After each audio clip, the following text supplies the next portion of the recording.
Hi everyone, welcome back to my channel, down to the last page. Now for today's video, I'm doing another booktube tag and it's the Umbrella Academy tag. Shout out to the wonderful Chelsea, thank you so much for tagging me to do this video. Chelsea created the tag and I will be leaving her details down below so you can go check her out too. Umbrella Academy Season 2 will be premiering on July 31st, so please go check it out. If you haven't seen Season 1, why the hell not? Season 1 of the Umbrella Academy completely blew my expectations. It's fun, loads of dark humour, it's quirky, it's got so many of the typical superhero stuff, but at the same time it doesn't. And of course, you've got your bouts of civil rivalry as it revolves around the lives of the 7 Hargreaves children. Such as the questions that Chelsea had created for this tag revolves around the 7 main characters. Now the first question is, number 1, Spaceboy, aka Lucer. I'm thinking this is about the moon. Name a character you're obsessed with, even if others might not see why. Now for this one I had to trying to think what character that I'm obsessed with and not many people may not see why, or this person in particular that I chose is not necessarily in a book series, but I know the series itself has gained a lot of fans over the years, which is Azula from Avatar The Last Airbender. Absolutely love Azula.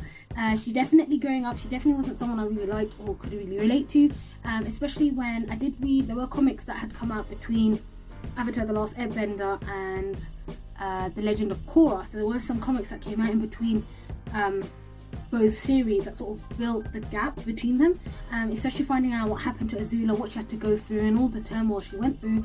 I had actually started to like her. I liked the fact that she was a bad bee, she didn't take no shit from anyone, and it was just, I think, not just myself but a lot of people over the years definitely do some sort of kindling towards Azula as well.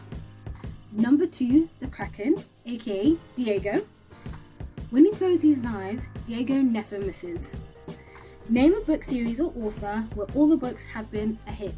And in my opinion, one author which I know I'll always enjoy her books is Dorothy Koomson. There's not been none of her books, none of her novels that she's ever produced that I've never liked. I've always liked all of them. I always rave on about Dorothy Koomson. I enjoy her writing, I love her as an author. And personally for me, her novels, all of them, have always been a hit. Number 3, The Rumour, aka Allison. I heard a rumour. Name a book you haven't read yet but heard was great. There's 2 actually. One of them is Felix Ever After.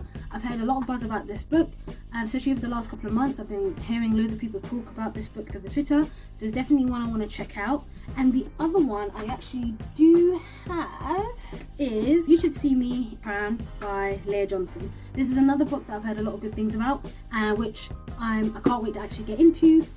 Again, I've heard a lot of buzz about this book all over Twitter, all over book Twitter, so it's definitely another one to watch out for. Number 4, The Seance, aka Klaus. Hey, did I ever tell you that time I waxed my ass with chocolate pudding? Name your favourite sarcastic arsehole or cinnamon roll. Now, I'm going to name my favourite sarcastic arsehole, and it's from the book Holly's Inbox, which is Holly's best friend Jason.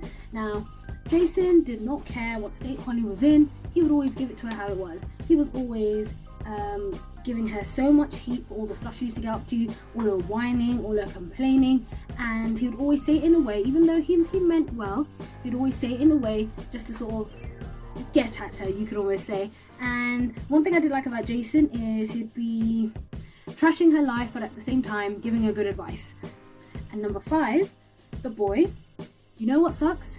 Going through puberty twice. Name a book from your childhood that you'd really like to reread.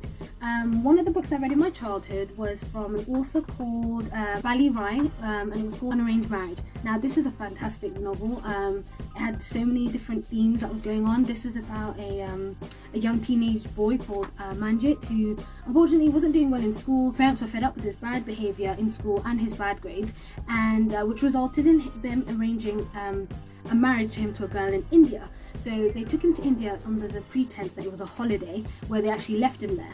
Luckily his uncle there didn't like the fact that they were forcing him into the marriage, so with the help he was able to come back to the UK.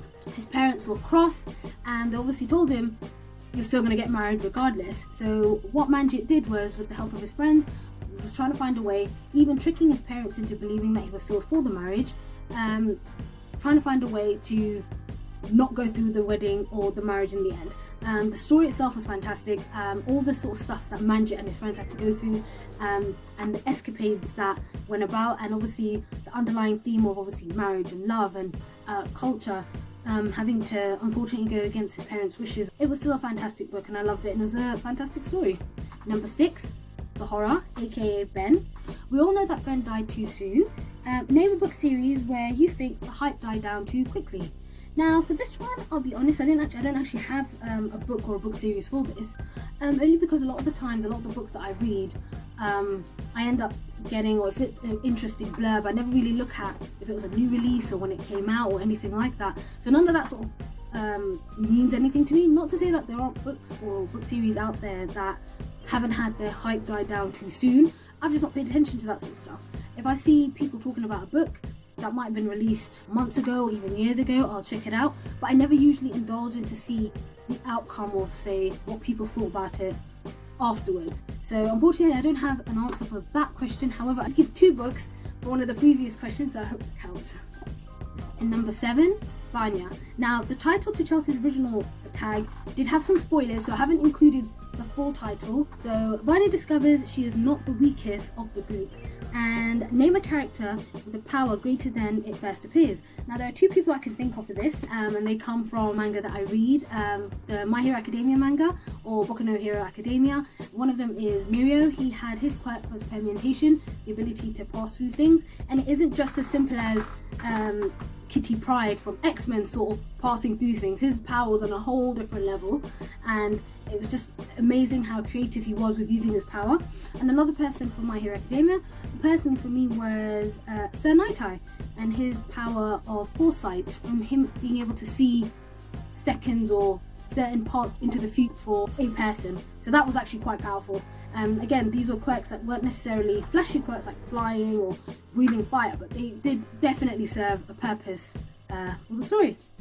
And that was it. That was the Umbrella Academy booktube tag. Thank you so much for watching this video. If you did like this video, do give it a thumbs up, and if it's your first time here, please do subscribe. I will be leaving Chelsea's details down below, so please do go check her out, and I'll be leaving all my answers down in the description below. If you have seen the Umbrella Academy, please do go ahead and try out the tag. Thank you everyone, and I'll see you all next time.